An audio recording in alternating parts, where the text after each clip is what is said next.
Hello and welcome to my channel. In this video I will be explaining a build guide for Poorman's Cremation. This will be a league start guide that will take you from the campaign through leveling, through Blighted Maps to Ravaged Maps, right? So I will showcase how to evolve this build, what are the milestones and how to progress your character from day one to the point where you can clear triple Teal Ravaged map. But first we will explain how the build works if you are not familiar with it. So let's just put some oils on our map. We'll keep right. So this is just to show you how it plays. So we have 6 auras, and by the way, this is the league start version, which is like 15 divines. We have 5 link cremation, but I did not have 5 link armor to show you that, so this is effectively a 6 link. So Armageddon brand has some additional support gems, but it does not matter at all for the purpose of this video. So the build is effectively a 2-button build with Q. I bound unearth to Q. You play some corpses, with right click you explode them, right? And the geyser stays for like 10 seconds or 12 or something like that. Previously we had 3 geysers, so last league they nerfed this build hard. And we have 2 movement spells, and that would be it, right? So as you can see, we have pretty decent damage at this budget. It's not as great as it was, but it's decent. I think we could have a little bit better defenses, but defenses are expensive, and basically the 15 divines were all into defenses because I hate when my build is squishy and you die.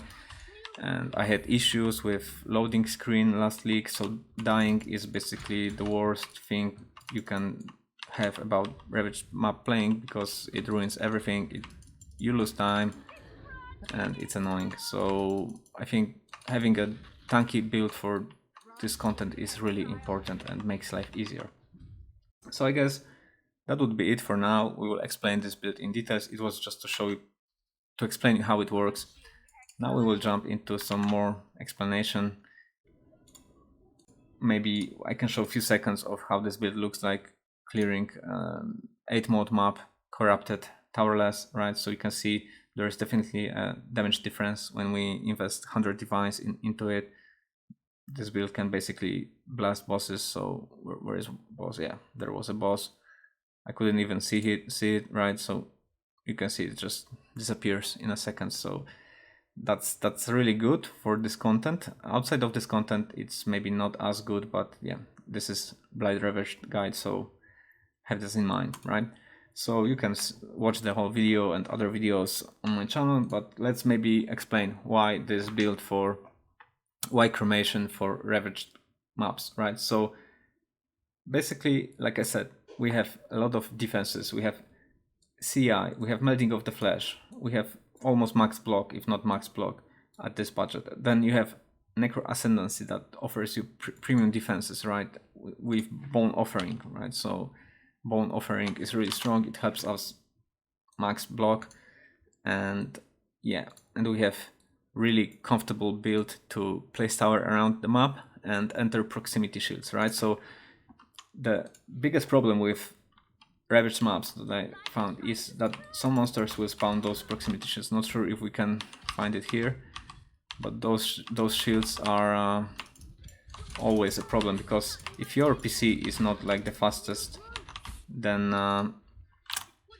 yeah, you might have FPS problems, and that can crash your game, and that's not nice. So it's really good to enter the shield, blow the monsters, and let's say proactively solve the problem before it is a problem, right? So that's the idea. You have a build that you can come close to monsters. It should remain alive. Then, why Cremation? Because it scales with 200% increased monsters health, on which is a mod on Ravaged map. So again, maybe we can jump into the game. So you can see we have 200% more monster life. This also means 200% more corpse life, and that's what we use, because we use unearth and unearth is based on monster's health, right? So there is a calculation. I counted it multiple times. It's between 350k to 400 something, but it depends on your unearth level, etc., right? So this is counted for level 91, I believe. Corpses, yeah, so yeah, this is level 90 with this version. When you up, let's say, invest more, you will get corpses with level 91. So it's more, right? So yeah, we can do all the mods and farm corrupted maps, which is really nice because last league Tainted Oil was like 5, 6, 7 divines, and it's really nice profit. It won't be like this league because there won't be MF so strong, so more people will play blighted content on mapping because there will be diversified mapping strategies this league. So I guess we'll be having like Tainted Oil for 1 or 2 divines, which is fine. So this is not the best, but still reliable Simulacrum 30 farmer. I made a video how it looks like. Yeah, so you can also watch it. It's not nothing great, and I'm not Simulacrum experienced player, so it is what it is. You can basically clear it, whether it's for... Oh, nice that I showed you how it dies. But yeah, it can clear the map. Maybe you can die once or twice, but you'll clear the encounter, maybe for achievement or whatever.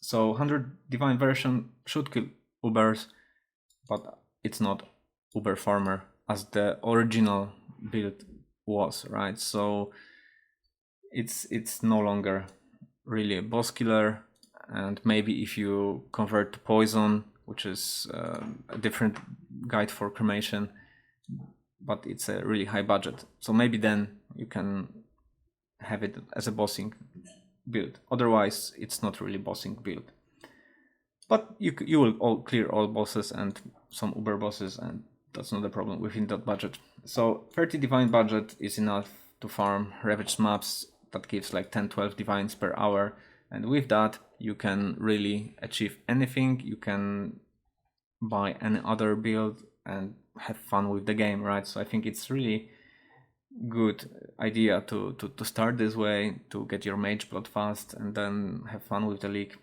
So I think it's fun to play because it's really comfortable. It's 2 buttons, but you hold your unearth pressed, and that's comfortable.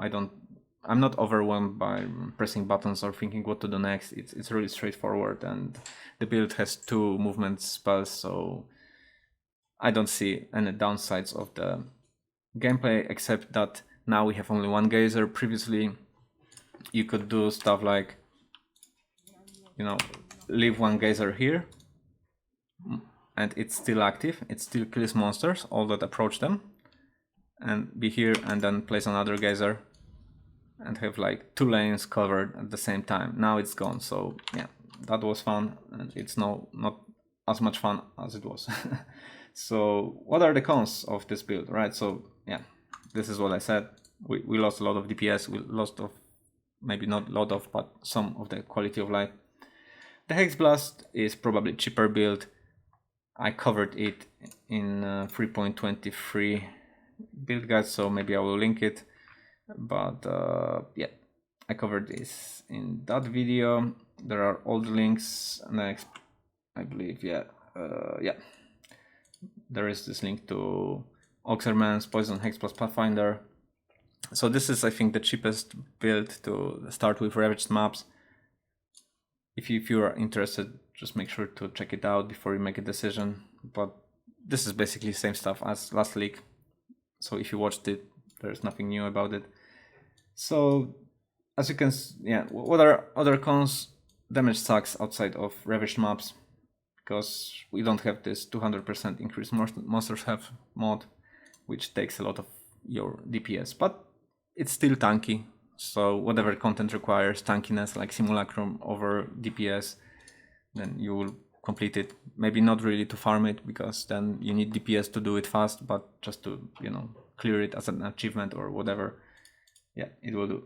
So it's not SSF friendly because you require a lot of unique items, so forget about that. Maybe if you have a lot of stuff, then yeah, but otherwise I don't recommend it. And yeah, we have some expensive upgrades to get the character power we really want. That's Ashes, Oriath, and Corrupted Unix, and +2 Scepter. So that's 100 divines worth of gear, based of course on the economy. Ashes is no longer that expensive, but it can. Let's see what it is this league, because last league was an abomination and everything was triple the price. So nobody knows how it goes after the nerf this league. Maybe Ashes is cheap now. I don't know. So that will be the first part. I wanted to cover what is the build, how it works. Maybe we can go through some videos. So just to explain what's on my channel and how this build is covered by myself in the last league. So this video showcased the 8 mod towerless, right? So it shows the last upgrade. I have one video showcasing 60 minutes of gameplay with 6 Link and Oriath, and where are some monsters. So yeah, this is basically the point where it's really comfortable to play it in sessions, just to, you know, spam 10 maps after 10 maps, and this build never loses. So unless you lose. Oh, and here we have a proximity shield that I mentioned before, right? So this is a really annoying spell. I hate it.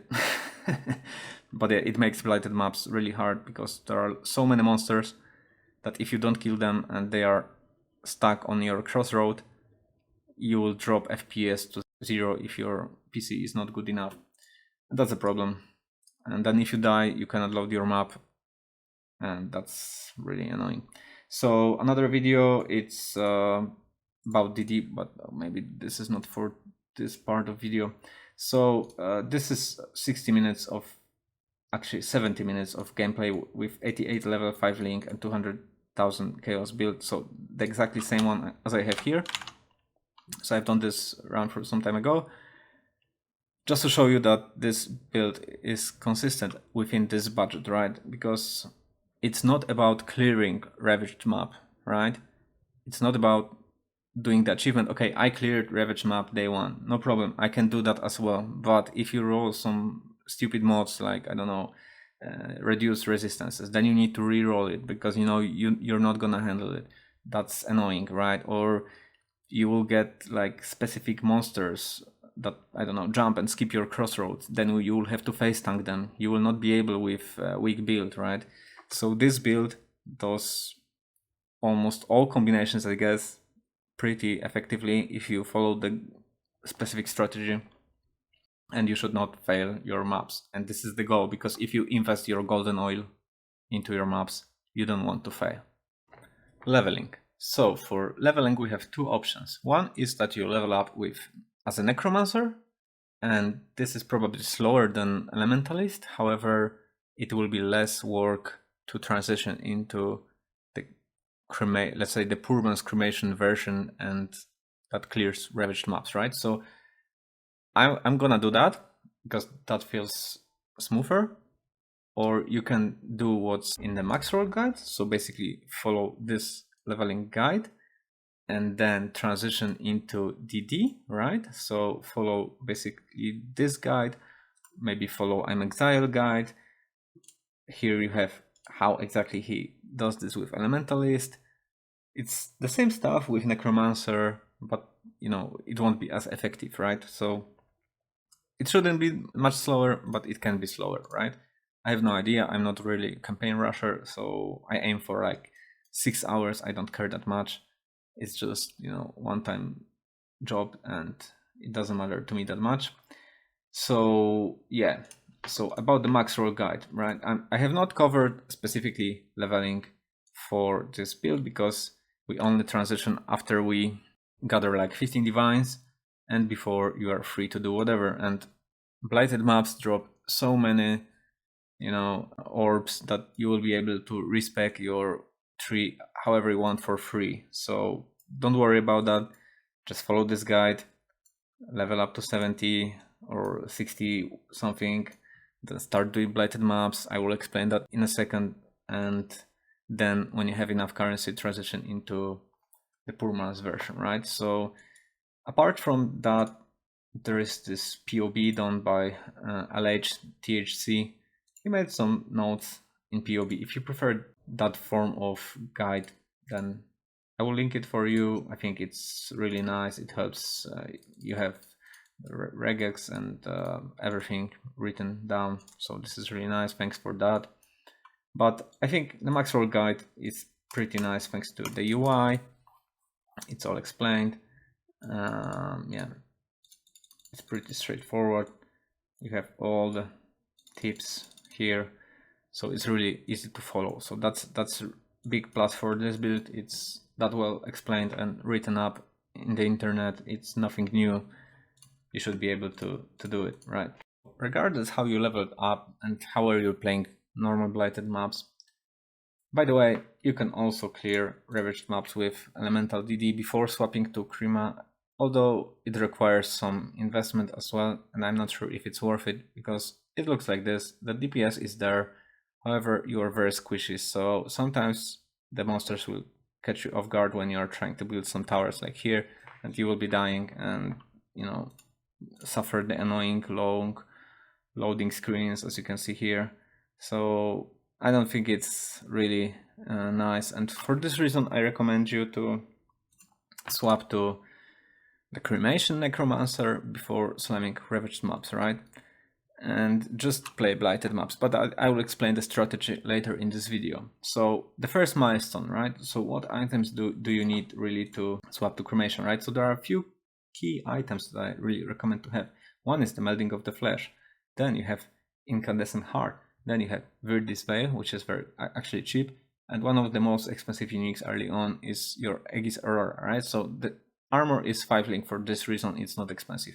So Aegis Aurora was really expensive last league, but this league we will have a Sapphire Flask that increases your maximum cold resistance, which is really, really nice. It's basically same amount of max res as Aegis Aurora, but this also gives us a lot of energy shield and energy shield regen on block, right? So it's not 1-to-1. You cannot replace Aegis Aurora with this flask, but you will be way more tanky than I was in last league with this build. And that's awesome because we don't have any other flask in this slot side, right? So this should be, for some reason, Dying Sun. I'm not sure why it's gone. Yeah, it's here. So this is another crucial item, Dying Flask. Then we will have one Warlord item, eye level 80, with flammability on hit, because we cannot have this curse anywhere else. It's really great due to this veil requirement. I keep my ring in the right slot, which makes us X-proof, right? Because Blighted maps have a lot of stupid mods. You don't want to deal with them. Hexproof is nice. You don't care about those mods and just blast them up. So I have listed all the items and costs in my Excel. I will create a new Excel and link it for sure.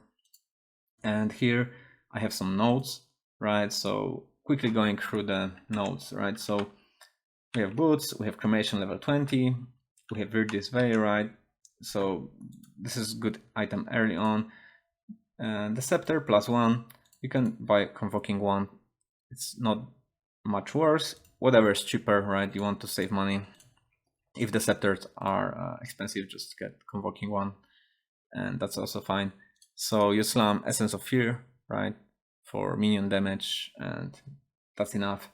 Then you have Incandescent, but try to get 6 link because you will need 1 slot for your Armageddon Brand's skill. Otherwise, you will have to use Shield Charge without faster attacks or something else. So let's show it. Where is Cremation, right? So I have Armageddon Brand, which we use for bosses, which really helps us kill them early on. Then we have Unearth. I really recommend getting 2120 as soon as possible because they might get more expensive, so it should be one of your first items. I'm saying it even though I will be trying to buy it first, but we all compete for the same stuff, but hopefully we all can get it. Then Aegis, this is really expensive compared to everything else, but I've checked POE Ninja and the price fall down after second day, so maybe this should be one of your last items if you don't need it early on, but it's such a good item. I don't know, it's hard to tell, but basically, yeah, the price falls down after day 2. Maybe you can buy it on day 3 for a little bit cheaper. Melting of the Flesh, it was very cheap early on. Nobody cares about it. Get minus 4%, that's really important, and it's so cheap you can get it day one, even if you don't need it. I would just skip it and to make sure I'm not gonna pay it for like 2 divines or 3 divines later. So there's Amulet plus 1 physical spells. So I found mine for free on Blighted Maps, but you can either roll it or buy a cheap one. They are not expensive because not many builds use it, but then you need Charisma, which is 100C, I believe day 1 or day 2. Then you have Awakened Fire Penetration, but it can be normal Fire Pen. Awakened, it's not that expensive, but the normal Fire Pen is very cheap. Then we need 2 greater multiple projectiles, right? We need Valid Discipline. This is really required because when your life goes down because of bleeding, I don't know, corrupted blood, if you don't have immunity or whatever, this is your last resort not to die. You just press a key and your energy shield regenerating right away. This is really crucial spell to have in your build. Then Empower level 3, we need that for corpses. So yeah, to get level 90 corpses, you need that. It's expensive. It gets more expensive. Get it SAP. Cluster Jewel, well, so basically you get 9 node base. Looks like this. We go all the way around, and thanks to that we save a lot of currency early on, but if you want you can buy like the end game one. Then it needs to be eye level 50 to 68 and slam Scorched Fossil for Prismatic Smoking Remains 1 in 15, right? So it's not that expensive. It's basically 30C from what I counted, right? It's 2C per try. And yeah, you should, maybe day one it will be different prices, but yeah, that's what I figured out. And yeah, this is how you get it. Then you have Elemental Focus, Inspiration, that's straightforward. You have Enlighten level 3, this is needed to get our 6 auras, which also boosts our DPS a bit. Then you have Enhance, then you have Glows plus 3. Unfortunately, we need those, yeah. So I tried to skip it, but we need level 90 corpses. Level 89 corpses are not good enough, so it is what it is. I will link a video where I do this. Basically, the idea is to slam Faceted Corroded Fossil and then using the Beast and unveiling it, right? So yeah, this might be harder because of Unveiled Chaos changes. So yeah, Purity of Elements. I think I should delete the rest because this is for something else. So yeah, the glows I will link later, so you will see how it's done, but it will change due to fact that now the Veiled Chaos Orb is more expensive, so I have no idea how much this will cost, but probably not much more, maybe a little bit. I don't know, 500C. Then we have Purity of Elements, Purity of Ice, but we just want resistances on. You can play with whatever. I use Crystal Bullet for a little bit of the defenses, and that's fine. Then we need the ring. It's flammability on hit, right? So you need to be Warlord influenced, level 80 minimum, and just spam alts, find on hit. Then make sure you have this craft unlocked. It's very useful if you play Blighted Maps. You can make tons of money with this craft because whenever you have empty prefix, just slam it, right? And put on sale, people will buy it. Then you need Opal Ring, then you buy a normal one, and yeah, you try to craft something nice. You should have a lot of essences to craft it yourself and fit in your build. You can buy from market if you want. Dying Sun, so again, this gives us 2 projectiles. We have only 8 projectiles without it, so after the nerf I think it's essential, but yeah, it's expensive early on. Maybe you don't need it day 1, maybe you can buy it day 3 or whenever you feel like to. So Punishment, Watcher's Eye, so we need the mana cost, right? So this looks like, sorry, maybe I will show it in here. So its non-channeling skills have -10 to total mana cost while affected by clarity. Try to find something that works for you as a secondary node, right? So I have some reduced extra damage from critical strikes affected by determination. This was really cheap. This is not like premium Watcher's Eye. It should be like 50 to 100 C early on, whatever you can afford, right? So medium cluster jewel, we aim for cremator smoking remains. Again, scorch fossil, I level 50, 1 in 15. Pretty straightforward. Small cluster jewel, you want uncompromising, so you can alt spam, but honestly they are very cheap. I wouldn't bother because that can take time before you roll something nice, so just pick whatever is there on the market. Then you have determination, and that would be it, right? So if you get all those items, all the skill gems I listed in here, which is a bit silly, but I wanted to be really clear about the costs here, so I included everything. The tree looks like here, right? So yeah, so we go in here, we take some nodes here, we take those nodes, and this is important because I've done this build, let's say not in league start environment. I've worked on this build after my failed league start because I started as a DD. I transited into this build, but it looked a bit different. Then I thought I can do more work and better work, and I tried to min-max this build, and well, it is in current form what I found the minimum required, right?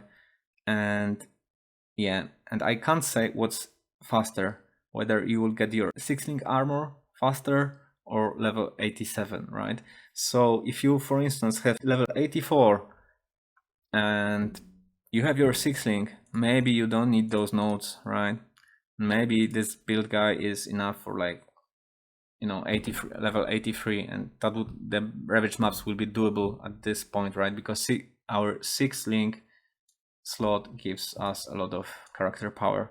So if you are, you know, if you're leveling faster than you get currency, then yeah, then just allocate those nodes, and then maybe you are level 87 but your character power is enough to do the Ravaged maps and you want the chest. So instead of getting this, maybe just get the auto chest opening at level 87, right, instead of more DPS. So there are always little tweaks that you can do yourself, but this is the basic guide, right? So unfortunately at level 87 I could not feel that we can have the automatic chests yet. However, it should not take a long time to level up to 91 to unlock this, or get 6-link and get rid of this and allocate those nodes here. So that's the idea, right? So what else do we have? Maybe let's go through the item list. We have some cluster jewels, we explained that. So we have one jewel with Corrupted Blood immunity. I think this is really nice because Corrupted Blood in Ravaged maps is really strong. You will be dying if you don't have this, so get anything. And for this reason, I suggest you like maybe trying to use the POB. I think it should work because sometimes I have problems with this. Yeah, it shows you wages for your build, right? So you can add another group, add whatever you want, like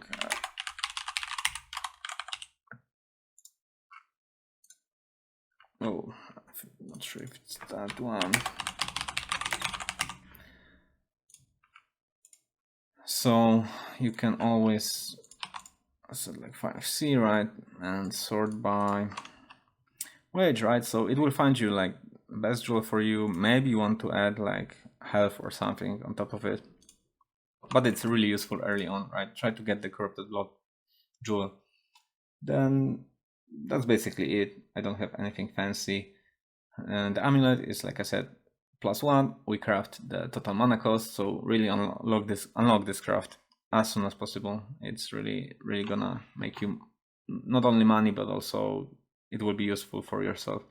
And I guess that's it. We have the wand. That's really a shitty wand, but yeah, you craft it yourself. That's why you can buy it again with the finder through POB. Maybe something nice, something cheaper or nicer. So the spells, we have Molten Shell, which is now changed. And for this reason, I'm thinking about swapping one opal ring, because we have, oh, actually I have two stone ring, but then I would swap, for instance, this ring, because it's really hard to get Warlord influenced unset ring. But maybe you can use unset ring to place your determination, and then use Molten Shield with cast when damage taken, because what they did is they removed Molten Shell from your movement slot, so you cannot place it in your left slot, then you would have to cast it. So the question is whether you want to cast your Molten Shell, which is really a stupid change, but this is what they've done, and I think cast when damage taken is really the way to go. However, you will need to somehow fit one more spell in your build, and we have no more slots for spells. So this is what it is, right? So we have our auras. Here is Bone Offering setup. So we have the trigger wand, right? So it will be triggered. Make sure that you have enough mana in your build to cast Bone Offering. So yeah, just check out how much it takes. Maybe allocate it to one of the buttons to see if you can cast it. If you can cast it, then it will be casted automatically, right? So it takes more mana than it shows here. It takes, I believe, 150, right? Is it? Yeah, it's 150% more cost, right? And this is why you will need like 60 mana, I guess, to be safe. And it's Perfect Flame, Punishment. We have our aura set up in our helmet. Then we have Flame Dash, and we have Shield Charge with faster attacks. So maybe you can get rid of this to have your Molten Shell set up in this league, but Shield Charge with faster attack is so nice. And we have an Earth setup in our gloves, right? It must be gloves because they add levels to Unearth, Empower, Enhance. And yeah, this is irrelevant, but yeah, we need levels for those 3 gems to get level 90 corpses. We have Cremation of Exhuming. Here we have only Armageddon brand, but this will be replaced by Hypothermia later. So this is 5 link effectively, and we have Flammability on ring. And one more thing about this build, right? So we need to set up our corpse life. I think I've calculated this for level 90, but I don't know. Anyway, it shows you some DPS. You can change it, like it can be 356. I don't know the real number. I don't remember. I think I calculated it when I did the build. So let it be 256 for level 90. It will be more for level 91 corpses. Then you need this line here in the build, because the way how POE calculates damage, it's first taking, I believe, the number of versus Cremation, yeah, number of projectiles, but then you need your cast time to be exactly 1. So here it's wrong for some reason. I might have done some change, but this should be 1, right? So we need to alter the configuration to be something like, oh, it's too much. Yeah, so now our DPS is closer to what it really is based on the monster's health, so this changes a lot. And yeah, I guess that's it about the first version, right? So we use the cluster tool again here. We are Necromancer. There is nothing more to say. So the next milestone is to get 6 link, armor, and Oriath's End. The tree looks the same. Maybe you can replace your cluster jewel with a nicer one, the 8 mode one with widespread destruction, smoking remains, and prismatic heart, and then work towards your second cluster jewel with the same nodes. So for this reason, you can unallocate some defensive nodes, you can unallocate those nodes, you can get better ring and belt to match your attributes and max resistances.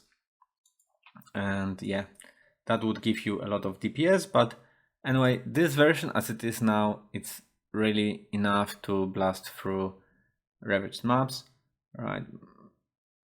Yeah, I think it should be like this, sorry. But anyway, the end game build looks like this. There are a few things that we need to talk through, but it bases on 2 cluster jewels. It's level 98, right? But if you are level 96, just skip those 2 nodes. And what do we do here, right? So we use Thread of Hope. It's large one. Just don't buy any other size. It's large. We allocate a few those nodes in here. It's nothing new. We use Forbidden Flash. We allocate Unholy Authority, which saves us a few points in here. So it was quite cheap to do, and this is how I made it in level 98 with 2 cluster jewels. You can maybe find another way using those and maybe use different jewels. So there's always some room for improvement and little derivations. Then we'll have some tattoos on top of it. Maybe we don't need that many intelligence in our build, so we can put some tattoos on the build. And going to the items, right? So we use +2 scepter. It looks like this. You can buy fractured, increased fire damage, opal scepter. They're quite expensive. The total cost would be like 15 to 25 divines based on your base cost, based on your luck. It can go really bad or it can go really smooth. So I will link a video how to craft this in the description, so make sure to check that. So we use corrupted items here for endgame version, right? I really like the increased damage on armor. It's not that cheap, but it looks good. Then gloves can be +2, but with the new flask, I think we are good with +1. It's really annoying to get +2, so forget about that. Boots are pretty standard. I have the same version in all my builds. So then we have ashes, which let's see how it costs, but it was nerfed, so I hope it's pretty nice. You don't need +30%. It should be cheaper to get like +27 or something. It will be enough. It's always a little bit of more corpse health for our unearth. Then we have an opal ring and we have curse with flammability as an implicit, right? So that's around 5 divines. We have about nothing fancy, just to cap our resistances and attributes, plus some energy shield and whatever you can get there. The flask, yeah, we'll replace this with a flask to give +5 max res for cold. Yeah, this is everything that we already talked about. There's nothing fancy, right? So yeah, I guess this is it. I have all the costs in this column. So this is the version I'm showing you now. You can read the description, but basically I paid for it 100 divines, right? And this is pretty accurate. So this is what you should expect. This is the full build guide, but the build guide does not make sense without the strategy guide. So now we need to talk about when to do what and how to get to this point. So the whole point of Poorman's Cremation is to skip the Atlas and jump straight into Blighted Maps and then straight into Ravaged Maps to utilize the early economy, right? So Blighted Maps and Ravaged Maps drop a lot of bubblegum currency and a lot of items like jewelry, and you can take advantage of that early on in the league to, let's say, snowball into the league and, I don't know, buy some mirror or mage blood cards early on and, you know, get to your goals faster than you would do by completing Atlas. So basically, you don't need to follow Cremation guide and play Cremation to make this guide useful. This guide is for all builds because we don't really kill the monsters. The towers kill the monsters for us. So the strategy explained. First, you need to unlock cassia to anoint your maps and rings. This is crucial, and they changed it in 3.22. From now on, you need to clear at least one encounter to unlock her in your hideout. Then, if you can't afford maps because you didn't drop anything during doing this or during your campaign, then you need to have some currency, right?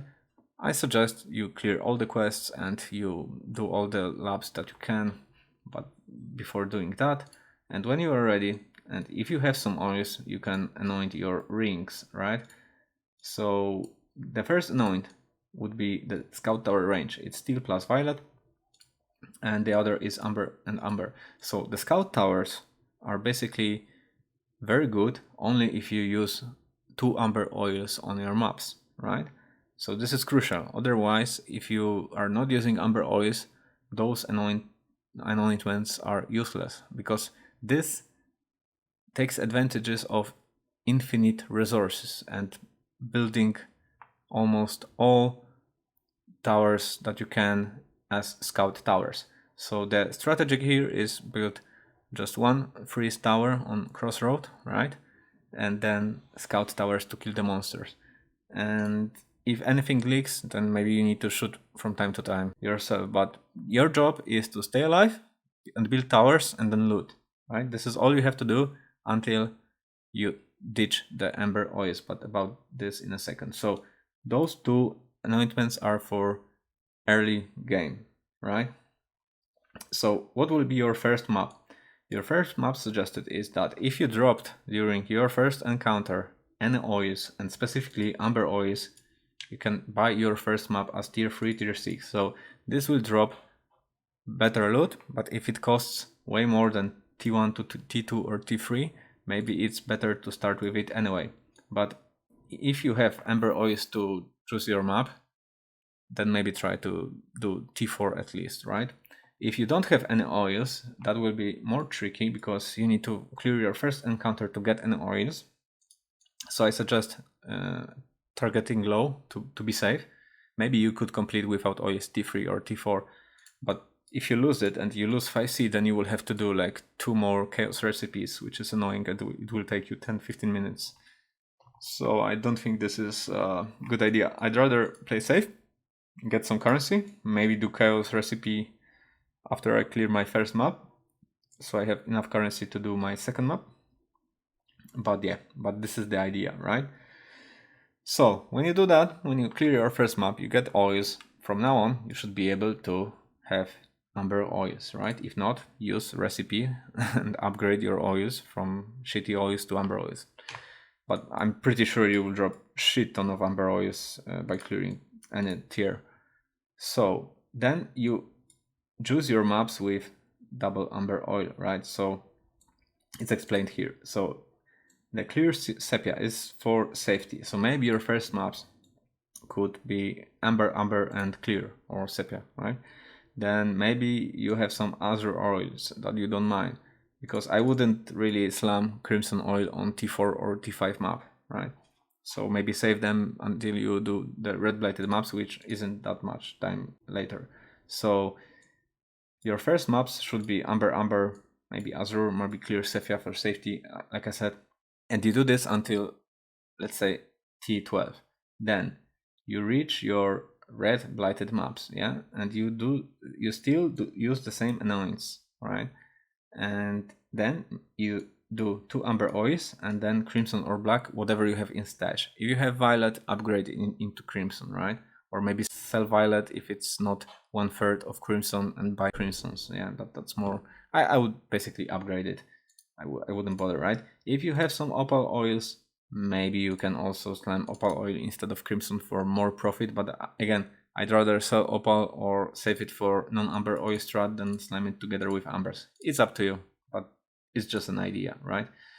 So what with the map tiers? So what's between your first map and red blighted maps? So you will notice that different tiers have different prices, and sometimes you have to pay, for instance, for T9 map, I don't know, 10C, and T6 map is 5C.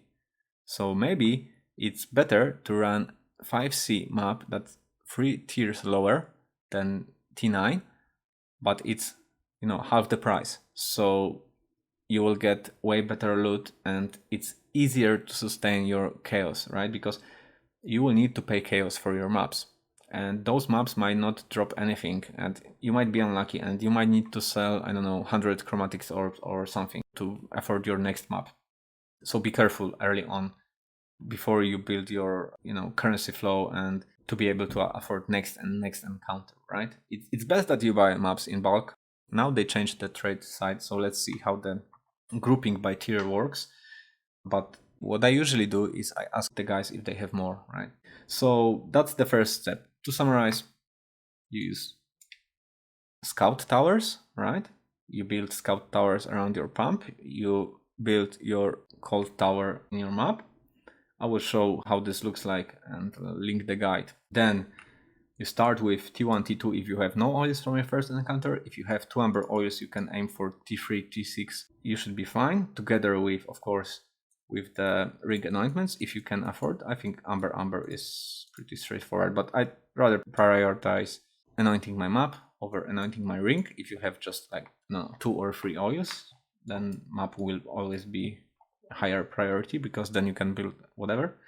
And then you move to your red maps and you slam amber and whatever, and then instead going higher like T13, T14, T15 with amber oil, I'd rather you ditch 1 amber oil or 2 amber oils when you feel so. So when you upgraded your gear, if you have some DPS, if your level is not that far off the monster's eye level, you can start ditching your amber oils, and this gives space for more crimson oils. You can ditch 1 amber oil for safety, so with 1 amber oil you should be still able to build a lot of towers. But when you start ditching amber oils, I'd rather move to those anoints, right? So those are more expensive. And the chilling tower freeze, it would be nice if you get the ring that you want to keep for some time. For us, that would be Warlord ring. So get it, maybe try to use some essences that you have, I don't know, just to get some HP or whatever, and then anoint it later. When you recraft it to your curse ring, you will not lose your anointment. That's, I don't know, 30C early on. It's not much, but you know, no point of wasting currency. And the meteor tower deals way more damage than the scout towers, but the scout towers have advantage that if you can build, you know, a lot of them, they will do better job than single meteor tower. And that's the whole idea here. So all that we talked about is showcased in one of my old videos. In this video I show this scout tower strategy. It's really nice because you can get to red blighted maps, so day 1, and yeah, I explain everything in details, how to position towers, when to build towers, etc. So I will link this video. No need to explain everything from the scratch, and I already did explain a lot. So this is basically how you should get to your non-amber oil red maps. Now that you can clear non-amber red blighted maps, you can go up with tiers as your character progresses and levels up, and then you have 2 choices of oiling strategies, right? One is triple crimson, and this is if you want to focus on your wealth to, you know, get richer, increase your chances for a big drop like a divine, enlighten, or whatever. Or you have other strategy which is more focused on leveling up and then making wealth with ravaged maps, right? So this is one or another, I guess, and I would rather first maybe play triple crimson, as you don't have a lot of maps and you will get better return on investment from this strategy, building your wealth quickly and then maybe buying more maps, and when your character is really strong and you can clear the triple Teal in a good time, then you will catch up with levels doing this later.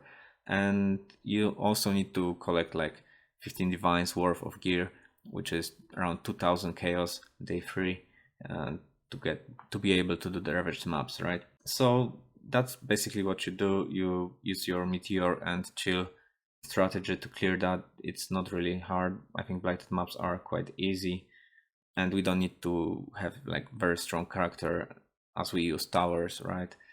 And this is how you basically play for the first 3 days, farming your currency, leveling up your character, and getting ready to switch to Ravaged and never look back to normal blights, right? Because the profits on normal blights can never reach the levels as golden oil strategy league. As you keep playing, your character power and level will go up to the point where you will be able to clear your first Ravaged map, right? And for Poorman's Cremation, I recommend this to be like 15 divines worth of gear. I listed it in the beginning of this guide, and leveling up to 84, 85th level, right? If you want to be sure and not lose any maps, then I'd suggest level 88. But if you want to try yourself earlier, maybe it's enough, maybe you get good enough items and your DPS is nice, your defenses are nice at lower level, and yeah, that should be doable. I tested like the minimum requirement where I knew I won't fail, and maybe losing 1 in 10 maps is not a problem for you if you don't run golden oil strategy and you still prefer farming ravaged maps, getting more XP and getting the level faster than on normal blights, and of course increasing your chances for big drops like Strangle Gasp or whatever. So what's the playstyle? Because early on your character won't be very strong, right? The Poorman's Cremation uses 5 link. It takes like 4-5 divines to buy a 6 link. So you will need to play and follow some guidelines, right? So like best practices. You will have to build Chilling Tower on your crossroad, the Stun Tower and Empower Tower. This creates so-called Stunlock crossroad, and most normal monsters won't get by, right? So all you need to look for is cold immune monsters, and there are some monster types that bypass the crossroads anyway, right? So this is why Glacier Tower near the pump saves you losing and bleeding those lives, because sometimes those are like 2 monsters, but it adds up, right? So you lose pump health and then you leak 1 boss, and then the other boss is already losing the encounter. And with triple Teal, sometimes, I don't know, you get distracted, or it takes really seconds if the monsters are speed buffed to lose your lane, right? So it's better to care about your health, because losing encounter loses your time. Time is actually money in POE, and that's the whole point. So if you are farming currency, stop bleeding and losing it, because effectively that hurts twice, right? Not only you could not make money in that time, but also you had to pay for your encounter. So this is something we want to avoid at all costs. So apart from doing the Stunlock crossroad, Glacial Tower near the pump, you have few options for towers to make your life easier. So one is imbuing tower near the pump to boost your damage, and we will talk about anoints in a second, but it can be also used with an anoint that makes this very strong. Or when you need some extra DPS, you can build smoothering towers on the crossroads as well. And I really prefer this way over imbuing tower, because imbuing tower is quite expensive and it's, let's say, position locked to a single place, while smoothering towers can be placed on all the crossroads. You should have enough currency to do so, and that helps you to clear big bosses and to, you know, do the content more comfortable. So what are the anoints? So this is mandatory anoint, right? So we have Opal plus Silver, that's Chilling Tower freeze, the same as for normal Blighted Maps, and this is something we use until end of the game basically, because there is no better anoint. And for second anoint, it depends on your preferences. Empowering Tower range is really nice because it's quite cheap, so it's accessible right away, because you can slam it against any ring without fearing that you lose some currency.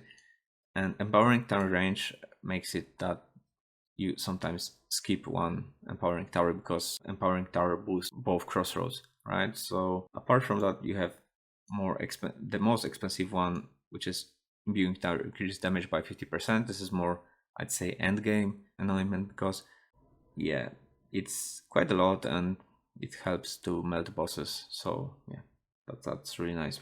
And double Opal, I think it's whatever. It slows down monsters. Sometimes it helps to deal with the cold immune monsters, and I don't know, maybe that's the best way. And the last option is double Teal. So that increases the effect of smoothering towers. So this helps you melt bosses faster. It's very cheaper, even cheaper than this, and I can recommend this because you will build smoothering towers a lot early on. That helps to clear encounters. So as you farm your Ravaged maps, you need to choose your oiling strategy, right? So in the beginning, there is not that big difference between non-golden oil strategies and triple Crimson Blighted Maps strategy, right? Because you will pay more for your maps, and if you're not getting rewards back, you're not getting a lot of currency, while Blighted Maps are very cheap.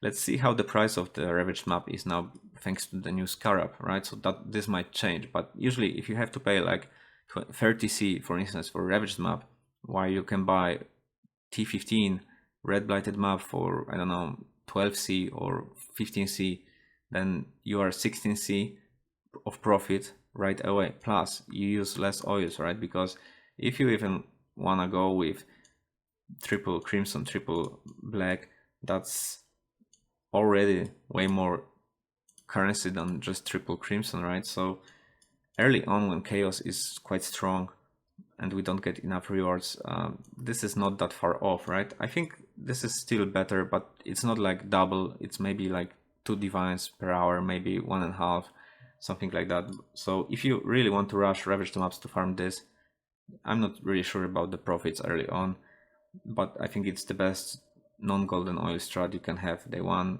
just because the oils are that cheap, and investing silver oil without golden is also not that profitable. So we don't have a lot of choices, and opal is usually expensive thanks to the conversion to silver and gold. No, maybe not golden because it's never profitable, but you can convert opals to silver, and that drives the price, while crimsons are 2C usually, and that's, I think, good balance of your early game strategy. But your goal is to farm this strategy, right? This is really recommended where there is enough oils on the market, so you don't have to think about it whether it's worth it or not worth it. If it's not worth it, then things will go up, you will get more currency anyway. It's usually economy is more like the inflation is global, right? So it's not that only oils are expensive, the things that you drop are also expensive, like stack decks are up, right? It's really different from league to league, and you shouldn't be worried too much. This strategy synergizes, right? So it creates a good outcome regardless of the cost. Of course, it can be a little bit worse sometimes because the economy is very dynamic early on, and we've seen a very big shift between profits early on. And yeah, it can be disappointing if oils are too expensive, but this league, the scarabs are pretty good for blight. I think people will farm blight on maps, and that will give us some option to take advantage of Ravaged map drop. So there is also another possibility that you will farm non-Teal maps. This is when there are not enough maps, but with the new scarab, I think we should not be worried about that, because we no longer base our supply on Blighted Maps farmers, and you know that it's not that easy to early on to buy Ravaged maps, so now it should be at least a bit easier. So I'm not sure if that's really a great strategy, but if you want to run non-Teal oil map, right, having in mind that sometimes you will not have enough tower slots to buy your Stunlock Crossroads, and you will have to deal with the monsters with your damage, which might be challenging early on.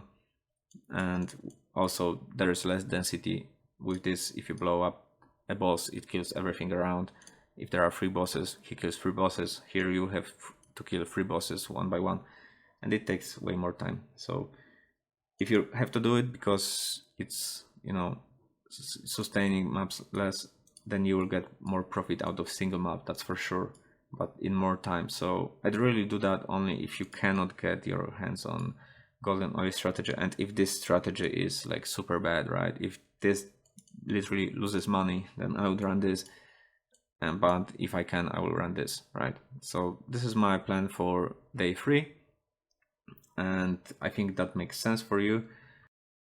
As you are now playing maps, you should focus on shortening the clear time and running the optimal strategy, so whether it's single golden oil or double golden oil, and you should focus on not losing any single encounter, right? So what you need to do is to build enough wealth so that you can buy enough maps and enough oils to run them in sessions, like in sessions of 5, 10.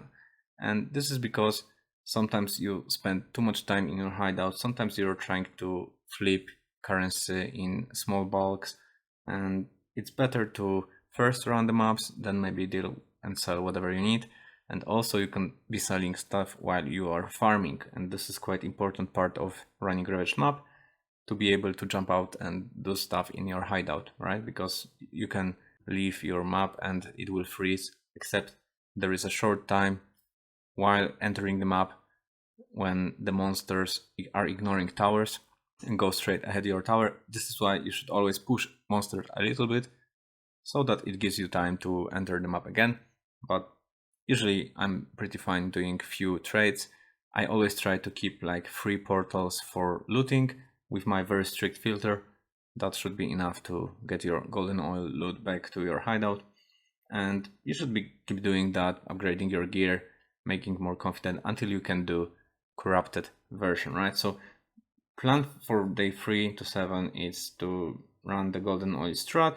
You can run non-teal oil maps, but it depends on the oil supply, so we will see.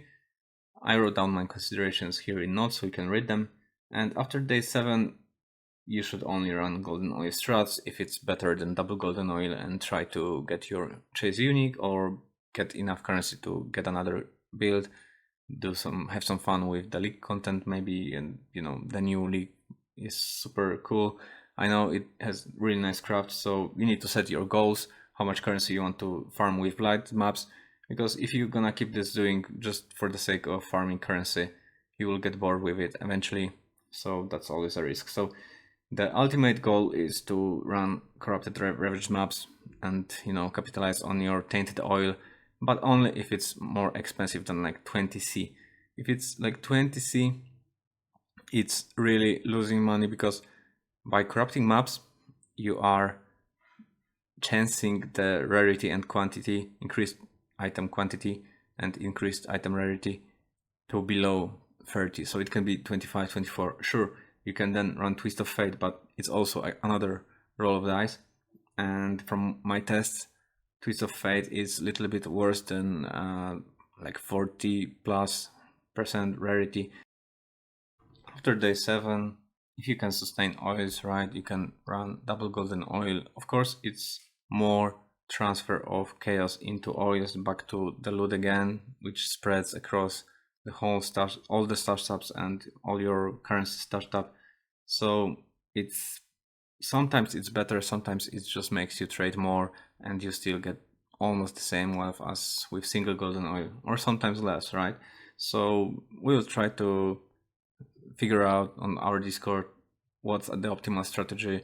I will be collecting some data to understand what to do after day 7, right? But this is an approximate, let's say, progression strategy, right? So first you do single golden oil because it's cheaper and easier to sustain. Then maybe after a week, if economy is supporting that, maybe you can switch to double golden oil. Maybe it will be better, maybe it won't be better. Maybe something new happens this league because there were a lot of changes and economy will feel that.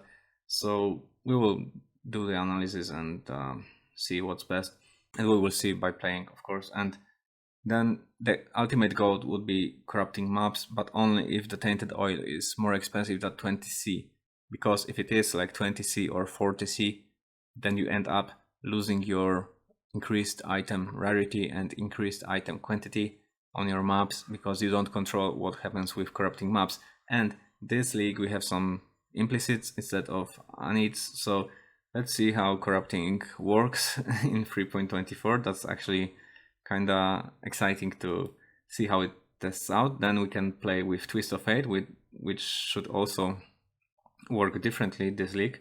So there is always an opportunity to find out what's optimal, what's not, how to play it, and I guess this is more or less the strategy to get you whatever you need with Ravaged maps, right? So we started with simply going from our first map, which is like tier 1, tier 2, collecting some oils, then doing some double amber oil maps, T3, T6, maybe T7, T8, going to red maps, then ditching amber oils, switching our anoints, right? And yeah, and then we jump straight into Ravaged maps, capitalize on the economy and being first there, maybe not first, but early on, and getting our hands on a lot of interesting currency that other players want, especially jewelry like Abyss jewels, etc. It all sells for a nice price. Then you can use your essences and alts to roll flasks or items and also profit from that. So it's really nice to start with Ravaged maps. Then when you play Ravaged maps, then the loot is kind of nice with golden oil strategy. If we will get map supply, which was a problem last league, but they solved it now. So thanks to GGG that they actually see there was map supply issue. when everyone plays mapping, and this is what they want, so they had to somehow give us this enhancement. But yeah, I think this is all I wanted to tell you, and yeah, this video is extra long, but I will cut it into parts, so you can always refer to only this part that you need.